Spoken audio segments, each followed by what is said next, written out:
Hello and welcome to Center for Victory's podcast of Your Best Day Yet. At Center for Victory, we're here to help unlock, reinforce, and enrich relationships through personal and professional development.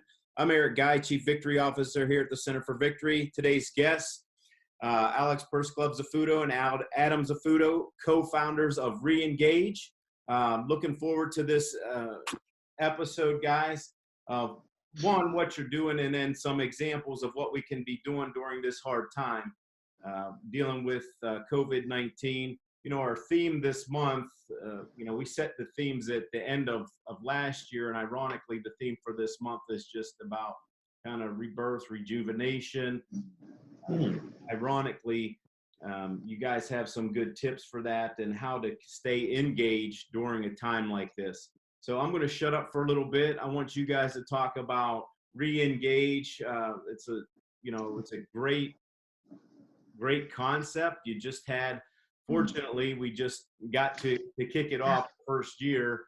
And all this happened. So it hasn't been that long since we've all been together. You had a great event, great speakers. It was a fabulous day. I was there. It was tremendous. But talk a little bit about Reengage and its purpose. Yeah, absolutely. We founded Reengage to be to start out as a conference for veterans and civilians, and the goal being to empower veterans to pursue their higher purpose and their greatest potential while connecting civilians to the veteran experience and really more deeply understanding the veteran transition and just different stories of veterans. And so we also wanted to create an opportunity for people to share success stories in the veteran community and to really inspire people to believe in bigger possibilities for themselves and to go to the next level. So we founded that together, started working on it about 1.5 years ago, and it just, the first event came to fruition, a few weeks ago, just in time. Yeah. Now talk, maybe Adam, you can chime in here. Talk a little bit about why you guys did this, because, you served in our military. Thank you for your service. Oh, thank you. So talk a little bit about why it was so important for the two of you to do something like this. Yeah. Well, I think it all kind of centers around when I got out of the military and the things that I struggled with and the things that I saw that were very useful. And then also me and Alex kind of deciding that we wanted to serve here in the Pittsburgh veteran community. We wanted to find a way that we could leverage both of our skills. Alex has a tremendous background in conference and event planning. And apparently I'm a halfway decent salesman to talk to people and to get them invested in this crazy idea that we had. But it started around Man Up, the conference that Alex produced with Coach Tomlin and Urban Impact Foundation that talks about fatherless youth. They had a veterans breakout one year, and I went to it, and I came to Alex and I said, why don't we have something like this for veterans? It's an all-day event. And that was something that, it was like, it's an interesting idea. We didn't know if it was a good one or if it was a good idea pretending to be an idea, or, a bad idea pretending to be a good idea. So it was one of those things that we really struggled with back and forth on whether or not we should do this and how should it be structured. And then a conversation we had with Rocky Blyer kind of led us to the point of we wanted to tell success stories. And it was something that me and him both resonated on, that, an infantryman from Vietnam speaking to an infantryman from Iraq and Afghanistan, and the things that the experiences we shared were so similar, even though they were separated by 50 years. But the thing we both said that was something that he noticed then, he notices now, he's, was planning on seeing, and the things that I was seeing as well, is that we constantly hear negative stories about veterans. We're constantly hearing the negative portions of soldiers' transition out of the military and their struggles to re-engage their communities when they return to the civilian world.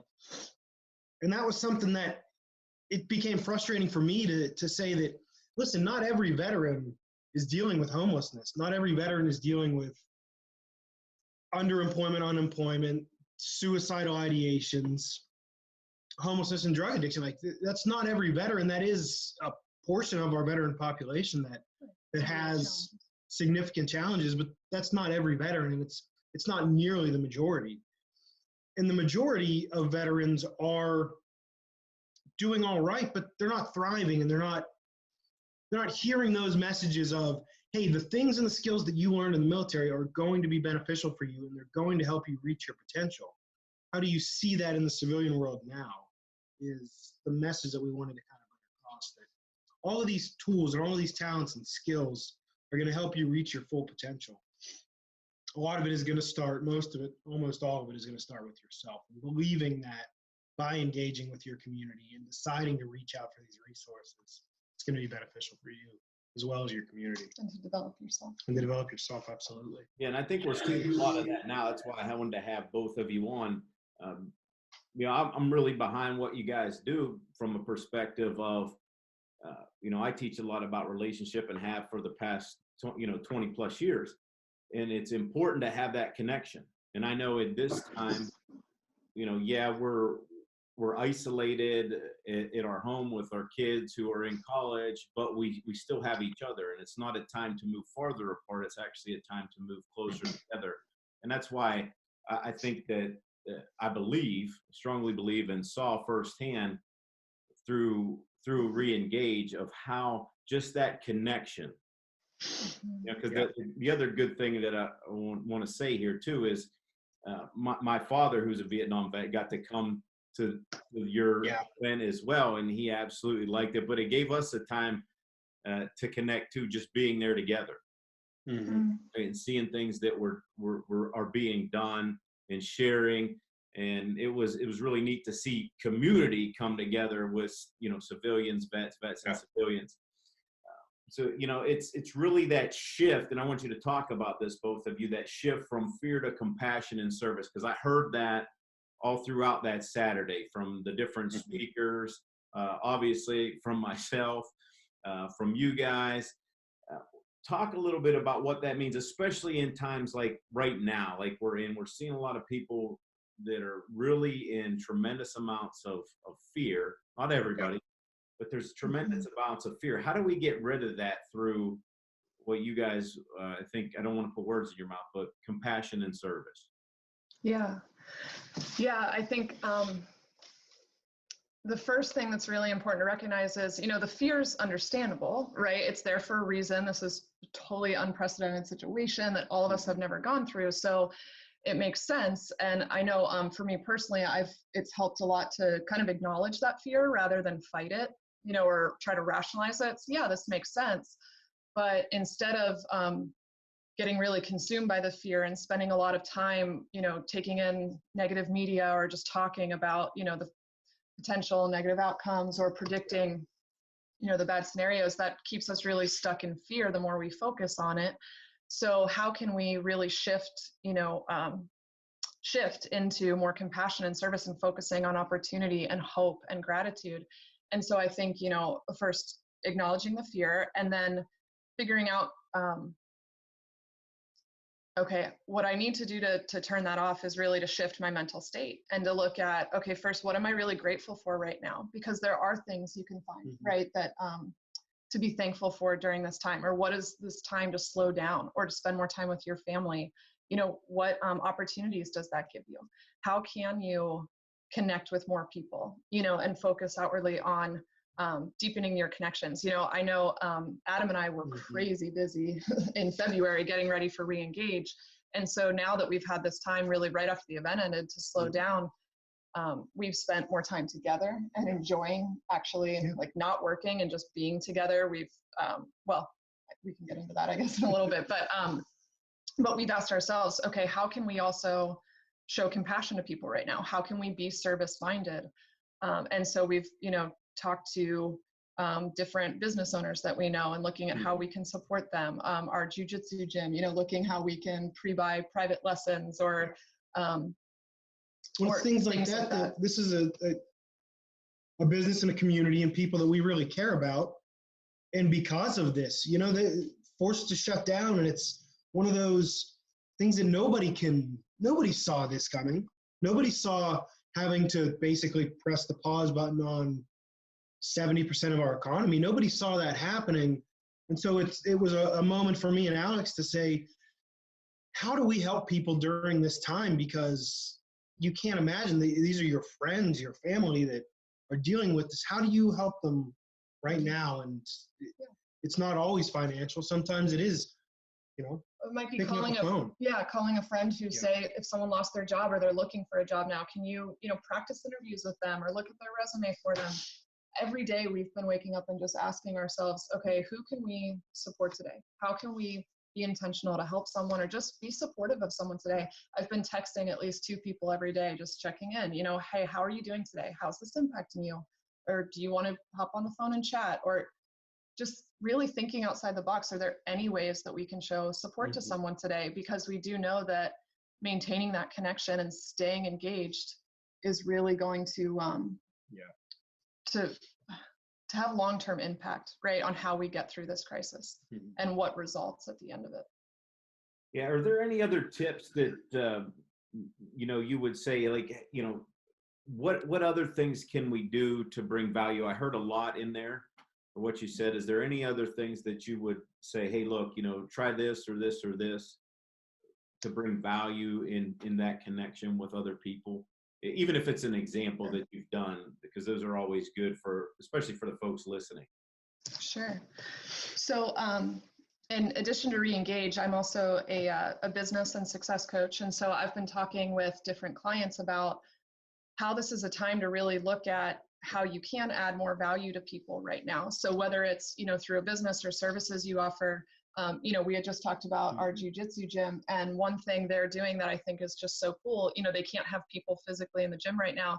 So they've started a YouTube series. They're putting out trainings for how you can practice jiu-jitsu at home with a laundry basket.